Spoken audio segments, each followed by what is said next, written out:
हींग के बारे में तो हम सभी जानते हैं। भोजन में थोड़ी मात्रा में भी यदि इसका प्रयोग किया जाए तो ये पूरे भोजन के स्वाद और गंध को बदल देती है। आज हम इसी तीव्र गंध वाली उग्रगंधा यानी हींग के आयुर्वेदिक दृष्टिकोण के बारे में जानेंगे। हरिओम। सात्विक जीवन में आपका स्वागत है। सात्विक जीवन के इस पथ पर मैं डॉक्टर नेहल शर्मा आपकी साथी।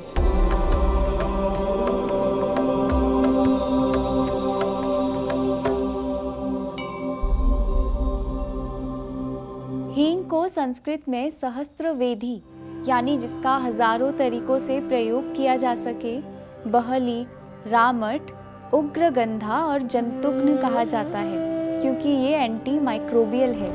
हींग इतनी गुणकारी है कि आचार्य चरक ने इसे 3 गण दीपनीय, श्वासहर और संज्ञा स्थापन गण में रखा है। दीपनीय का मतलब होता है जो पाचन शक्ति को अच्छा करे। श्वासहर यानी जो सांस लेने में दिक्कत यदि किसी को है तो उसे कम करे। संज्ञा स्थापन यानी जो चेतना लाए, जो बुद्धि के लिए हितकर है। आचार्य चरक ने हींग के बारे में कहा है, हिंगु निर्यासः छेदनीय दीपनीय अनुलोमिक वात कफ प्रशमनानाम, यानी हींग छेदन का कार्य करती है। इसका स्क्रैपिंग एक्शन है। शरीर के स्रोतसों में कुछ भी जमा हुआ अगर है, अधिक चिकनाई है तो ये उसे बाहर निकालती है। पाचन को अच्छा करती है। अनुलोमन करती है यानी वात दोष की गति को प्राकृतिक करती है और वात और कफ दोष को संतुलित करती है। यानी जिन्हें गठिया है, आमवात है, रूमेटॉइड अर्थराइटिस की शिकायत है, जिनका वजन अधिक है, मधुमेह है, फैटी लिवर है और हाई कोलेस्ट्रॉल है, उन सभी के लिए इसका प्रयोग फायदेमंद है। भाव प्रकाश निघंटु में भी बताया गया है, हिंगु उष्णम पाचनम रुच्यम तीक्ष्णम वात बलास अनुता, शूल गुल्म उदर आनाह कृमिघ्नम पित्तवर्धनम, यानी ये तासीर में गर्म है, भूख को बढ़ाती है, खाए हुए भोजन का पाचन ठीक से करती है, तेजी से पूरे शरीर में फैलकर अपना औषधीय प्रभाव दिखाती है। शरीर में कहीं भी दर्द अगर है, जैसे पेट दर्द है या सिर में दर्द है या हाथ पैरों में दर्द है, इन सभी अवस्थाओं में इसका उपयोग फायदेमंद है। हींग आनाह हर है, यानी जिनका पेट भोजन के बाद हमेशा भारी रहता है, फूला हुआ रहता है, ब्लॉटिंग या फ्लॉटुलेंस रहती है और ये वायु यदि किसी भी मार्ग से बाहर नहीं निकल पाए तो ऐसी अवस्था में हींग का प्रयोग सबसे अच्छा है। साथ ही ये कृमिघ्न है, यानी एंटी बैक्टीरियल, एंटी फंगल और एंटी वायरल गुण इसमें है, लेकिन ये पित्त दोष को बढ़ाती है।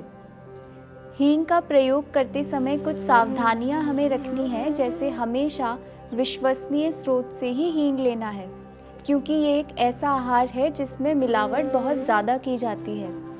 हींग को हमेशा शुद्ध करके ही भोजन में प्रयोग में लाना है। शुद्ध करने के लिए इसे थोड़े घी में भून करके ही उसके बाद में प्रयोग करना है और इसका प्रयोग कम मात्रा में ही करना है।